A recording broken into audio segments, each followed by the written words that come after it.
It's finished here at the Laithwaite Community Stadium. Woking 0, Chesterfield 2. I'm here with interim boss, caretaker boss, whatever we call you, Mr. Woking, I guess, Ian Dyer.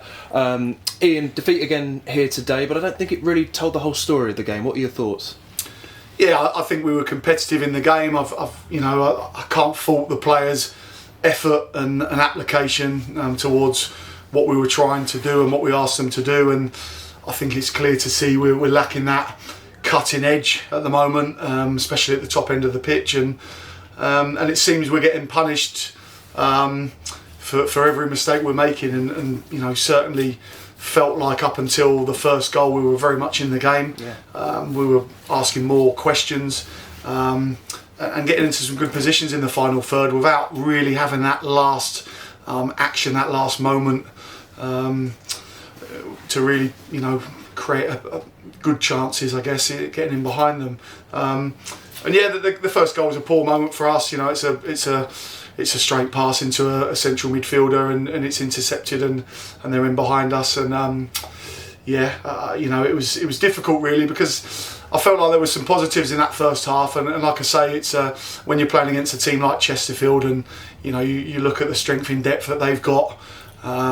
You know, cracking management team. You know, I wish them all the best going forward, and in my opinion, they're going to win the league by some way this year. So in those types of games, you've got to be bang on it, and you've almost got to be flawless with a lot of what you do. And we were very competitive for large spells of the game, but just at the key moments at both ends of the pitch, we let ourselves down really. And good teams like that will punish you. You know, when they're bringing Grigg, Colclough and Jacobs off the bench, I mean, it just tells you the riches that they've got at their disposal at the moment. And you know, unfortunately, we came up that bit short, and we're ultimately beaten by a top side today.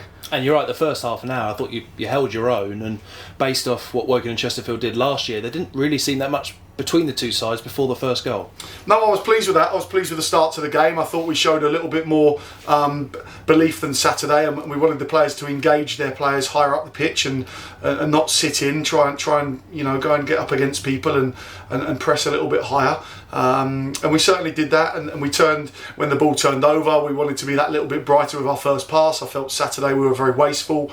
We were a lot better with that kind of transitional moment tonight, where we looked more positive when trying to find one of the front men or the wide men, and we had some good moments. We had some 1v1s wide. We looked like we were a pass away from getting in behind 2 or 3 times, and like I said, just didn't have that moment of quality at the right time. And you know, I thought our set pieces as well, we didn't really threaten from those. We had a lot of corners again and a lot of free kicks going into the box, and we just didn't have that quality in that moment of that real bit of quality that we needed to break the door. And it was the same in the second half, really, wasn't it? You're right, you had those sort of half chances without really threatening, and it was just sort of lacking in the final third, really, wasn't it? Yeah, I think a lot of our moves kind of broke down, and it becomes frustrating. You know, the lads, for all they're willing to run and to work behind the ball, and I thought our defensive shape at times was really good, and certainly frustrated them.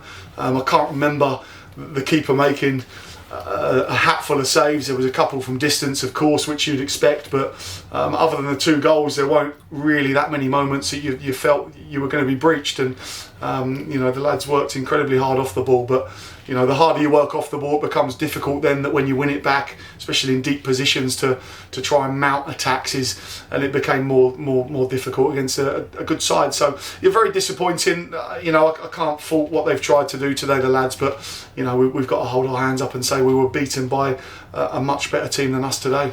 And of course, I guess from here to the weekend, all the talk will be about who's going to come in. Are you under any sort of impression of names that have been floating around, and of course, what does it mean for your future?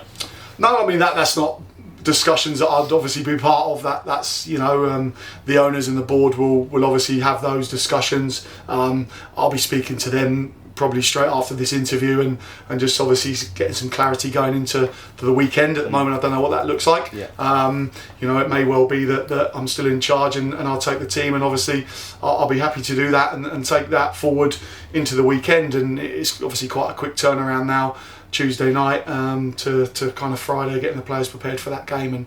And as always, I'll get behind the players and support them and prepare them the best I can this week. And we need to go to Boreham Wood and get a result in the game. I think it's about starting to take steps forward. Oldham and Chesterfield were always going to be two really difficult games for us. The spell we're in at the moment, but certainly hopefully there was some positives tonight that we can look back on this week and look to build on going into that game at the weekend. The team needs to continue to improve and be better, and they need help. We need reinforcements quickly. We need some of these injured lads back. We need numbers. I think that's clear for everyone to see. We need quality to add to what we've got, and the lads will continue to need that help to try and turn the corner and move forward. And as I said the other day, there's a long way in the season to go, and I feel like this group, if it continues to apply themselves, can turn the corner and start to pick up points and move in the right direction.